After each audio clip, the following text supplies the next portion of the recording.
तो एक साधु को 2 दिन उपवास करते हुए भी शिव के सामने बैठे बैठे उसका नाम पुकारने में सुख मिलता है। तो दूसरी ओर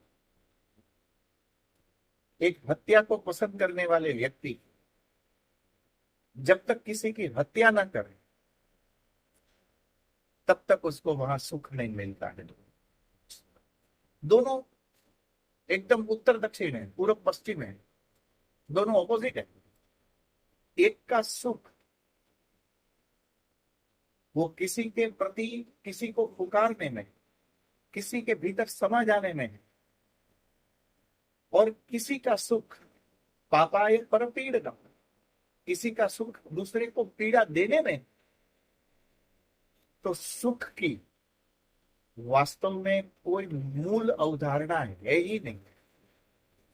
और बड़ी मजेदार बात यह है कि अध्यात्म के पथ पर जो अभी आप बोल रहे थे कि मुझे ऐसा कोई व्यक्ति नहीं मिला कि जिसको मैं झुक सकूं, मेरा मन करे कि मैं प्रणाम करूं, वो इसलिए नहीं हुआ क्योंकि हम जो मनोकामना लेकर गए थे वो मनोकामनाओं के पीछे ही हमारा सुख छुपा था।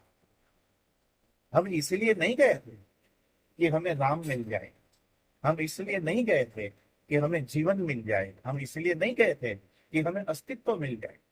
हम केवल इसलिए गए थे कि मेरे पास ये नहीं है या मैं ये चाहता हूं, बस तू मुझे ये इतना दे दे, तू मेरा भगवान हो गया। ऐसे भगवान तो हर चौराहे पे मिलते हैं। अच्छी बड़ी दुकान पे चले जाओ, वो भगवान की दुकान है जहां आपके मन का हर सामान मिलता है। तो आज से आपको हर दुकान को मंदिर कहना चालू कर देना चाहिए और हर मंदिर को शमशान कहना चालू कर देना चाहिए, क्योंकि वहां से सुख नहीं मिलेगा। अध्यात्म आपको केवल आत्म शांति देता है। अध्यात्म आपके भीतर की प्रसन्नता देता है, जहां आप अपने निज अस्तित्व से मिल सको। सुनने में झूठ भी बहुत मीठा लगता है, क्योंकि कहीं ना कहीं उसमें आपकी तारीफ होती है। अगला आदमी आता है, आपकी तारीफ करता है, मुझे आप में भगवान नजर आते हैं, तो मुझे तो आप में देवी नजर आती है ना, आपके जैसा पवित्र व्यक्ति मैंने कभी नहीं देखा, मैं तो हर जगह जाता हूँ, मुझे तो बहुत अच्छा लगा। तो कोई ब्राह्मण या कोई साधु अपने मुंह से ऐसी बात बोले तो कोई भी सामान्य व्यक्ति सुनता है तो थोड़ा सा राजी हो जाता है कि क्या बात है, देखो मैं धार्मिक हो गया। ये व्यर्थ का एक मुंह आपको छोड़ा गया ताकि आपसे कुछ लिया जाए। उस मुंह के गर्त में डाला जाता है आपकी प्रशंसा करते हुए। सच्चे गुरु के बारे में आप जब भी पढ़ोगे, सुनोगे, तो आपको मिलेगा कि सच्चे गुरु के पास कोई गया और जैसे उसने कोई बात करी उसने सीधे ही डांट दिया। फिर शिष्य के मन में आया कि नहीं नहीं, मेरे गुरु ने मुझे डांटा होगा तो कोई ना कोई तो कारण होगा।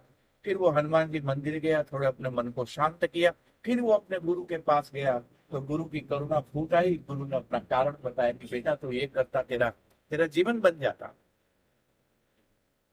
अपना निज जीवन, मेरे जो जहां से बात शुरू हुई, मेरा आपको कोई उपदेश नहीं, मेरी ओर से आप जो करना चाहो जो करो,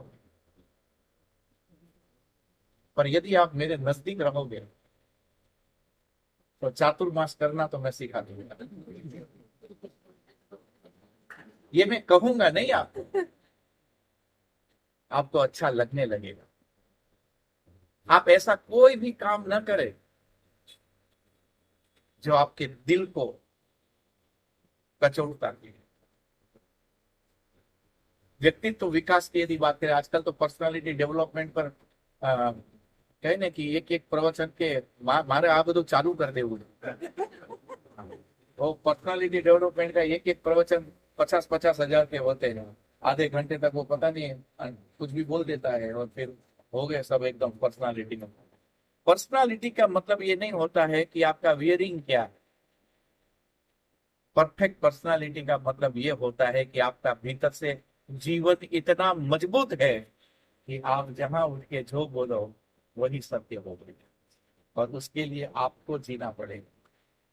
याद रखना, आप जिनको भी मानते हैं ईश्वर के रूप में, आप जिनको भी अपने गुरु के रूप में मानते हैं, वही गुरु, वही ईश्वर आपके भीतर बैठा है।